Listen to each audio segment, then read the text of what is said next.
नमस्कार विद्यार्थी मित्रों, आज हम कक्षा 9वीं में पाठ क्रमांक 7 विज्ञान और प्रौद्योगिकी के बारे में जानकारी हासिल करेंगे।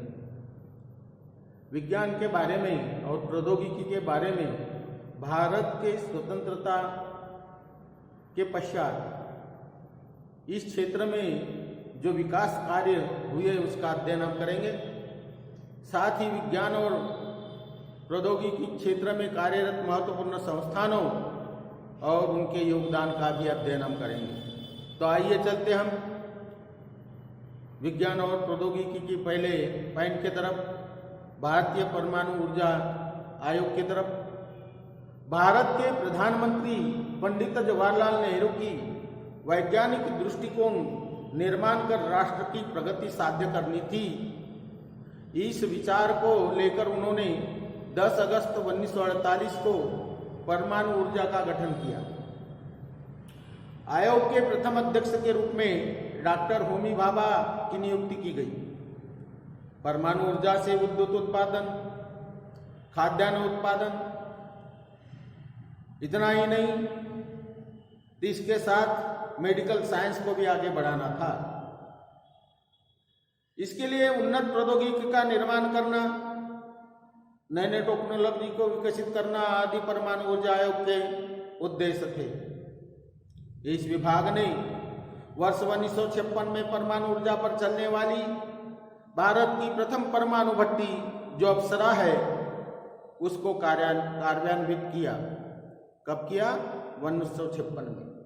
वर्ष 1969 में परमाणु ऊर्जा से विद्युत उत्पादन करने के लिए मुंबई के निकट तारापुर में परमाणु ऊर्जा केंद्र स्थापित किया गया। थोरियम का उपयोग विद्युत निर्मित के लिए होता है। यह जब जानकारी मिली तो उस जानकारी के अनुसार तमिलनाडु के कल्पकम में रिएक्टर रिसर्च सेंटर शुरुआत किया गया। परमाणु ऊर्जा के विकास में रिएक्टर्स की भूमिका महत्वपूर्ण होती है। परमाणु ऊर्जा की निर्मित के लिए भारी पानी की आवश्यकता होती है।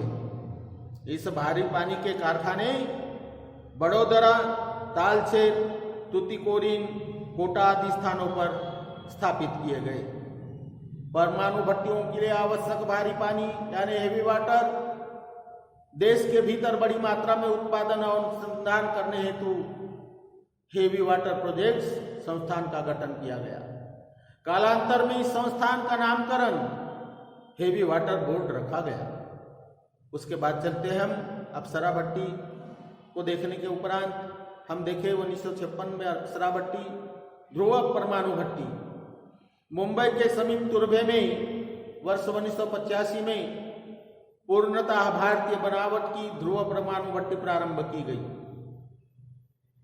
तो ये पूर्णतः भारतीय का मतलब इसके पहले जो अप्सरा भट्टी थी वो कई विदेश लोगों के साथ में मिलकर उसका निर्माण किया गया था, लेकिन ध्रुव परमाणु भट्टी भारतीय बनावट की थी।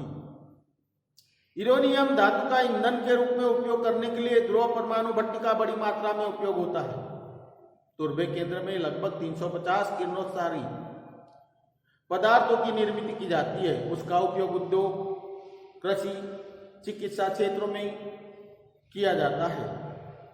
Nuclear power corporation of India NPCIL परमाणु ऊर्जा के बिजली उत्पादन करने के लिए वर्ष 1987 में इस कंपनी का गठन किया गया। कंपनी के उद्देश्य सुरक्षित, सस्ती और पर्यावरणीय दृष्टि से लाभदायी विद्युत का निर्माण करना था, जिससे हमारा देश आत्मनिर्भर बन सके।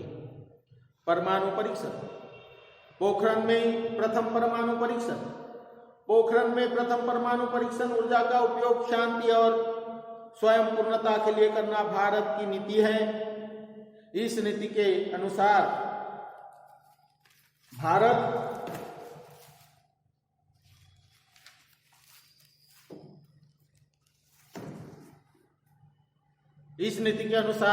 ने 18 मई 1974 को राजस्थान के पोखरण में प्रथम सफल परमाणु परीक्षण किया।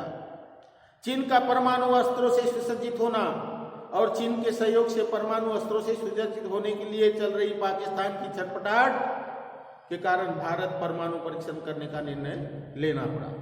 इस परीक्षण में परमाणु ऊर्जा आयोग के अध्यक्ष डॉक्टर होमी सेठना और भाभा परमाणविक अनुसंधान केंद्र के निदेशक के राजा रामन्ना का महत्वपूर्ण योगदान था। प्रधानमंत्री इंदिरा गांधी के परमाणु विस्फोट परीक्षण का निर्णय लिया। मनुष्य बस्ती से अति दूर और भूगर्भ में जहां आसपास पानी का संग्रह न हो, इन दो निष्कर्षों के आधार पर राजस्थान के पोखरण का स्थान चुना गया।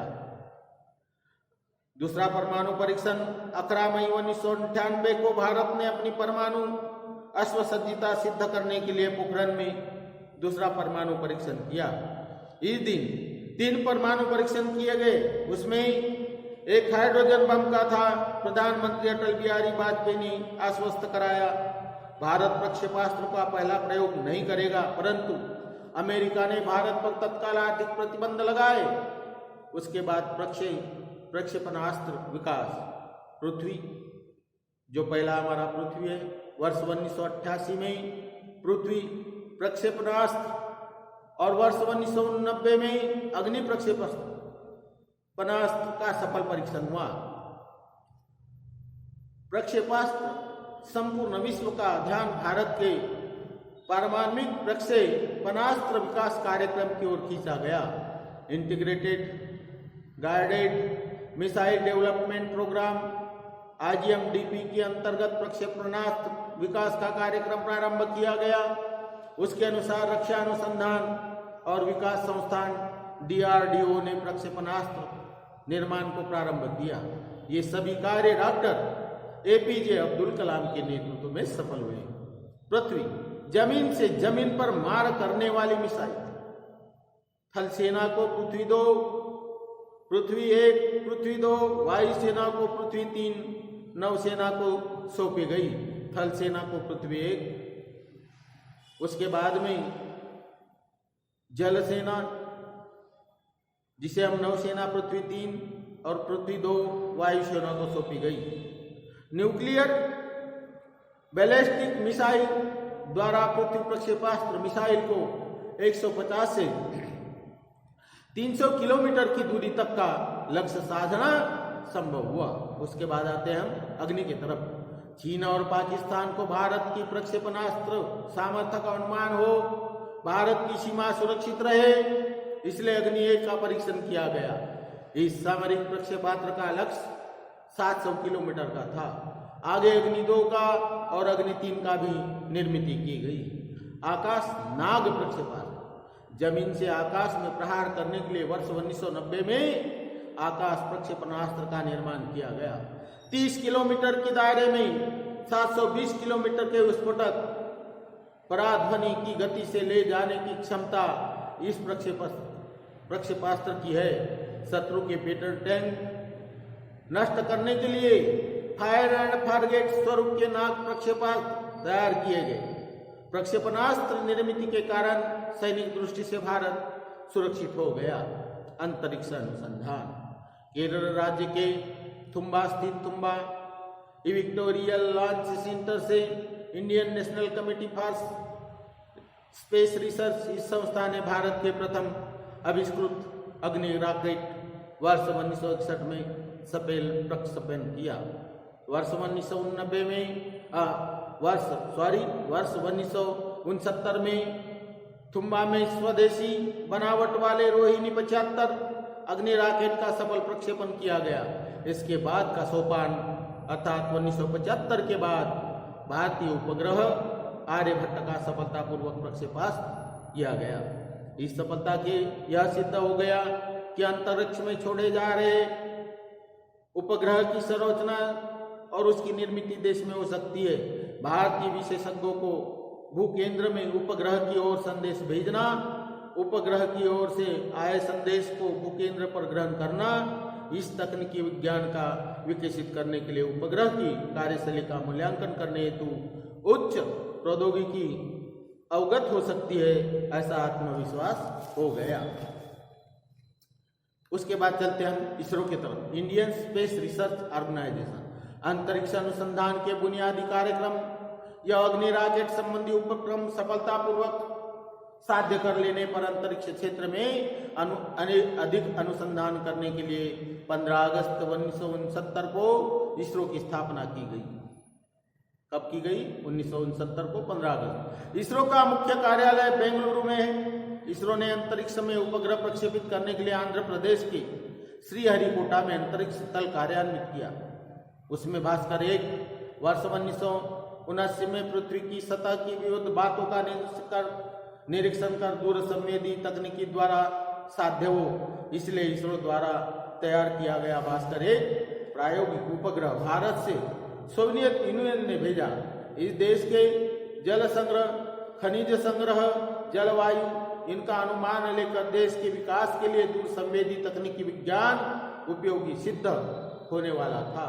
इस तकनीकी की सहायता से भूगर्भ में संबंधी, पर्यावरण संबंधी, वन संबंधी खींचे गए छायाचित्र महत्वपूर्ण थे। इस उपग्रह के माध्यम से प्राप्त जानकारी का उपयोग समुद्र विज्ञान, ओशनोग्राफी में हुआ। वर्ष 1981 में भास्कर 29 यह उपग्रह सोवियत यूनियन से भेजा गया। उसके बाद आते हैं हम एप्पल के तरफ। इसरो द्वारा पूर्णतः भारत में बनाया गया भारत का पहला दूरसंचार उपग्रह एप्पल 19 जून 1981 को फ्रेंच गियाना से भेजा गया। एप्पल के कारण शिक्षा के क्षेत्र में सहायता मिली। आपातकालीन दूरसंचार सेवा की पूर्ति का उद्देश्य सफल हुआ।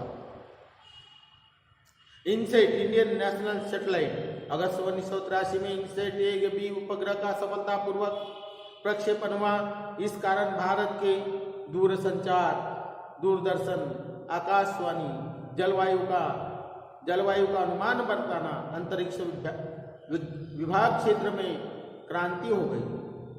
अंतरिक्ष विभाग क्षेत्रों में क्रांति हो गई। इनसेट के कारण देश भर के 207 आकाशवाणी केंद्र एक दूसरे के साथ जोड़ना संभव हो गया।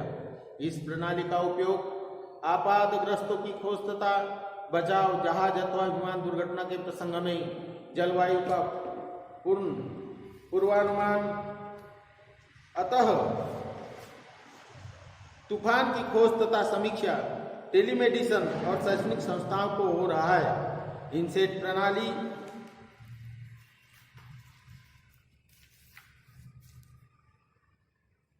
प्रणाली की टेलीमेडिसिन सेवा के कारण ग्रामीण व दुर्गम भागों की जनता को विशेषज्ञ डॉक्टरों की सलाह तथा औषधोपचार सहज ही उपलब्ध हो सके, इसलिए ग्रामीण और छोटे गांवों में स्वास्थ्य केंद्र को बड़े शहरों से सुपर स्पेशलिटी सेवा वाले रुग्णालयों के साथ इनसेट द्वारा जोड़ा गया।